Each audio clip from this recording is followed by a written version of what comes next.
up, everybody? What's up, everybody? It's your boy Chris. It's another amazing episode of Financipation. I am a mechanical engineer with an MBA, and I have taught finance for over 20 years. And in this podcast, everybody, we're going to talk about the top 7 mistakes that the upper income and higher income earners make. So with that, let's get started. Okay, let's get started. Also, before I get started, please hit the notification button so you know when I'm dropping new content. I drop weekly content, and I look forward to helping you guys build generational wealth and financially emancipating yourself from generational poverty. So, full disclosure, everybody, according to Fidelity.com, upper middle class and high income earners in America are considered individuals and households that make over $175,000. And the first major financial mistake that most high income earners make, everybody, is that they think that they will always be able to work in their high income career fields. So I call this one peak income blindness. So this is that construction superintendent that makes $300,000 a year working about 90 hours a week at 40 years old. And they unfortunately believe they'll be able to work in this career until they're like 65. Or this is that lawyer making $400,000 a year as a partner at 35 years old. And they think they'll be able to work like this until they're 70, working about 100 hours a week. Or this is that surgeon making $700,000 a year at 35 that thinks he'd be able to be a surgeon until he's 70, working about 75 to 80 hours a week in an extremely high stress environment where people's lives are at stake. I've seen this time and time again, whether it was my investment banker friends that went to Wall Street that make $800,000 a year and they work 125 to 130 hours a week. These high income professionals, everybody, a lot of times we unfortunately trap ourselves into the mindset of thinking that because I am 35, because I am 40 and I can work like this, I'll be able to work like this until I'm 60. And that is typically not the way that it works. I myself am a mechanical engineer. I work in an extremely stressful and an extremely difficult career where I have literally had my coworkers die directly next to me. And I've seen people unfortunately pass away on job sites. And as a result of that, it's kind of given me an idea about exactly how I know for a fact it is extremely hard to do what I do for a living for decades on end. A lot of lawyers, a lot of doctors, a lot of hedge fund managers, everybody, they essentially burn themselves out after about 10 to 15 years doing their career paths. And the reason why is simple, because when you work 80 to 90 hours a week and you don't sleep enough and your body starts to break down, eventually at some point, everybody, you burn out. Whether it's heart attacks, whether it's failed marriages, whether it's kids that hate you, whether it's your body literally telling you, I will not get up this morning because I'm in too much pain and I'm tired. At the end of the day, everybody, you can literally put yourself in a situation where you are making an extremely good amount of money one decade of your life, but when you get to that 4th or 5th chapter, i.e. 45 or 50, you can no longer do it. And if you have a $700,000 a year lifestyle and the debt that comes with it, but you only can take jobs now that pay $100,000 a year because you cannot physically do what you used to be able to do, you are in a world of financial pain. You're screwed. People, never assume that you will be able to physically and mentally be doing your high stress, high income job for 20 to 25 years that you are doing today. And the first major financial mistake that I see from a lot of my buddies that are lawyers, that are doctors, that are engineers, that are hedge fund managers is that they unfortunately think they will always be able to work in their chosen high income field. The next major financial mistake that high income earners make is that they keep buying luxury cars year after year after year. One of the things I love about being a mechanical engineer is that no one has this image about what a mechanical engineer actually drives. They have no idea what we actually make. And to some extent, I've always found that to be to be a blessing, because when I go to happy hours or I go to events with my buddies that are lawyers, that are doctors, there literally is a certain kind of lifestyle that you kind of have to live if you are a medical professional and you made partner. For instance, you cannot be a cardiologist. You cannot be a cardiologist essentially driving around in a hoopty. You cannot be a top-notch lawyer driving around in a beat-up truck. Or can you? This is kind of really where this thing kind of starts to go into play, because a lot of times, a lot of my high-income earning friends, they honestly have associated the idea that no one is going to take them seriously or believe they're actually good at their career if they drive a beat-up used car. And at the end of the day, it's kind of funny, because if you take a look at the top 3 career fields that people become millionaires, they are actually engineers, teachers, and financial advisors. The financial advisors one does not surprise me, because at the end of the day, the closer you are to money, you understand how it works. That does not surprise me. But what is rather interesting is that there are more teachers that are millionaires than doctors on a per capita basis. And engineers, obviously, we're typically very good with numbers, so that does not surprise me at all. But what I really truly believe it boils down to is this. As teachers and as engineers, we honestly don't give a flying rip about what we drive or how we look to some extent or how we dress. We have no lifestyle inflation that comes with it. So as a result of that, we are perfectly comfortable driving 7-year-old used cars that we spent $10,000 for, and we invest in the rest of the money essentially for the next 15 to 20 years. Having said that, that is typically not the way a lot of hedge fund managers, lawyers, doctors, entrepreneurs, and other people who are high income professionals live their lives. For instance, let's say you are a top-notch, crackerjack, top of the food chain surgeon, and you deserve a luxury car. So you buy a luxury BMW that has a monthly car payment of $1,000, and you basically finance it on 60 months. Let's say you instead spend $10,000 cash for a very nice vehicle, a very reliable vehicle that has 40,000 miles on it. Let's say you instead spend the next 60 months investing $1,000 a month into a good total stock market index fund that you purchase through Fidelity that returns 12% per year. People, in 60 months, instead of losing $60,000, you would have made $82,000. That is a $142,000 difference. Now imagine you are the same individual that every 5 years you have to buy a brand new luxury vehicle. So you repeat the same foolishness year after year, twice a decade. Think how much money you're going to lose. Now instead, let's say you instead buy reliable used cars, and instead of losing $60,000 every 5 to 6 years, you are making $82,000 to $83,000 every 5 to 6 years purely off of the amount of compound interest that you were gaining by investing the difference into the stock market.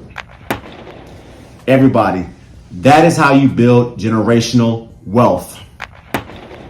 Not buying luxury vehicles that are brand new, but buying used, reliable cars that look good, that are reliable, but that don't bankrupt you. The next major mistake, everybody, that high income earners make is that they buy brand new luxury cars every 4 or 5 years. Next, the next major financial mistake that high income earners make is buying too large a home. So I want you to drop a comment section and let me know what you think about this, because unless, in my opinion, you are renting rooms out of your house, I personally do not believe that a home is an asset. I think it's a liability. However, I want you to drop a comment below and let me know what you think about that, okay? Is a home an asset or is it a liability, or does it just truly depend on how you use it? That's a question for discussion, okay? So you are this high income cardiologist, you make $700,000 a year, or you're this construction superintendent, you make $350,000 a year, or you are this hedge fund manager that makes $1 million a year, and you and your spouse, you deserve this lovely McMansion type home. So as a result, a real estate agent shows you a 7-bedroom McMansion with a heated swimming pool. Your high income spouse and you qualify for a $2.7 million home. So you know what, you're like, babe, you know what, we work hard, let's get it, let's buy it. I see this situation play out all the time, but never buy things, everybody, that you can't afford to impress people that would never like you to begin with. I don't care whether you're working in the hood and you basically work at McDonald's, or you're an IT professional making $800,000 a year.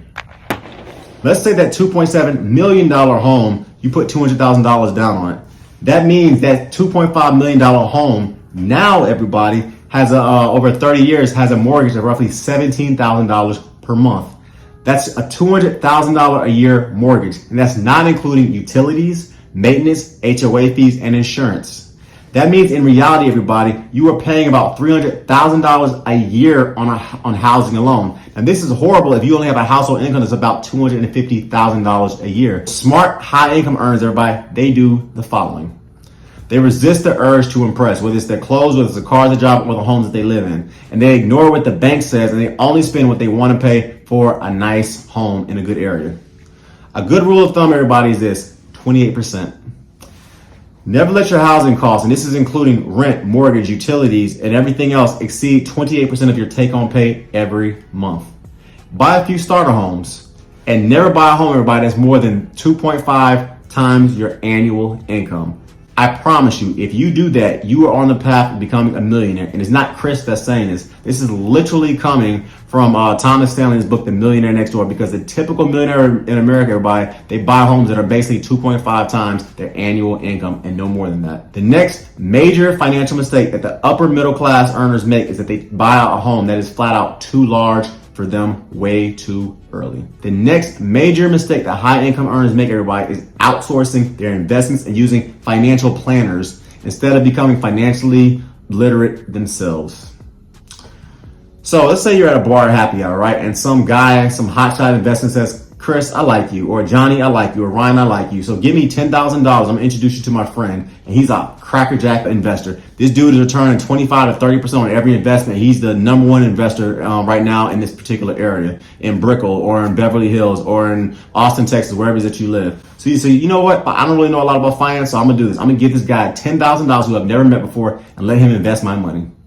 More often than not, everybody, if you actually study the way the stock market actually works, 96% of hedge fund managers and investment bankers cannot beat a total stock market index fund or the stock market in general over a 10 to 15 year period. That means there's a 96% chance you're going to lose money if you go with some actively managed mutual fund manager or a hedge fund manager instead of simply investing on your own and becoming financially literate in regards to ETFs and stock markets and index funds.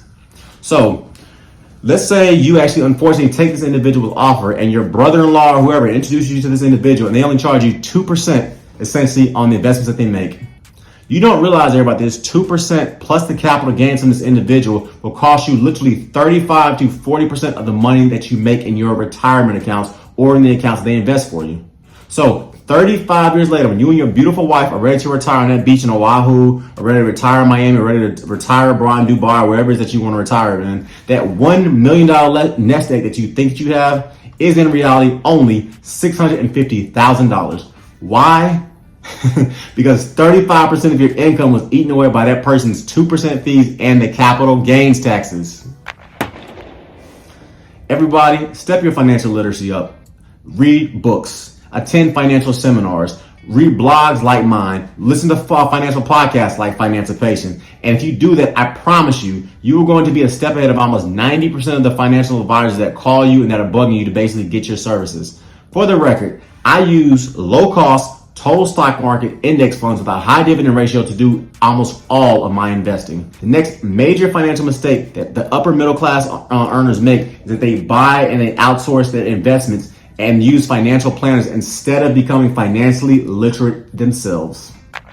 Please hit that notification button so you know when I drop new content. Please hit that like button. Please share the video, comment, subscribe. It helps the algorithm. And I thoroughly enjoy giving you guys an MBA level worth of investing and financial knowledge for free here on YouTube. Also, if you are interested in going to college for free, check out my scholarship book, which can be purchased right here on Amazon, where I go into detail about how I got over $300,000 to get my engineering degree for free. If I went to college for free, so can you. Next, the next major financial mistake that high income earners make is that they get on the private school gravy train. So this is one of the ones that my wife and I actually had to sit down and have some serious conversations about, because we have a 3-year-old and a 1-year-old. And at the end of the day, I can't think of a single parent that does not want the best for their children. If you live in a capitalist society, you are well aware of the fact that typically speaking, the better the education, the more successful your children are going to be. So if you live in a state that has no income tax, and the public schools have a very poor reputation, and the private schools that you can get your vouchers to also have a very poor reputation, the idea and the allure of private schools starts to become very alluring, because at the end of the day, you want your children to get a good education.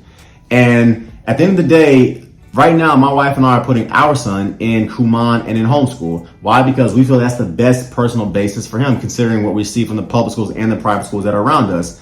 But I meet engineers, lawyers, and doctor buddies of mine who are literally spending $20,000 a year for a private school, and for the elementary education, I might add.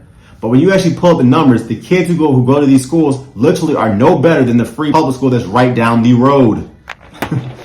Everybody, it's a flex. I can't tell you how many happy hours I've been, or how many people I've been around that says, I have my child in this school. And they're really doing that because it's like a measuring contest in regards to who can spend the most money to get their kids an average private school education. Everyone, there is literally no correlation between the cost of a school and how good the quality of your children's education is. However, there is a direct correlation between how involved you as a parent are and how well your children are going to do in school. And that's whether they're in a private school, a public school, in the hood, in the trailer parks, or wherever. I know because I went to inner city schools and I walked through metal detectors for some of the schools that I went to every day while I was there. But I had involved parents who kicked my butt and said, you are going to make good grades.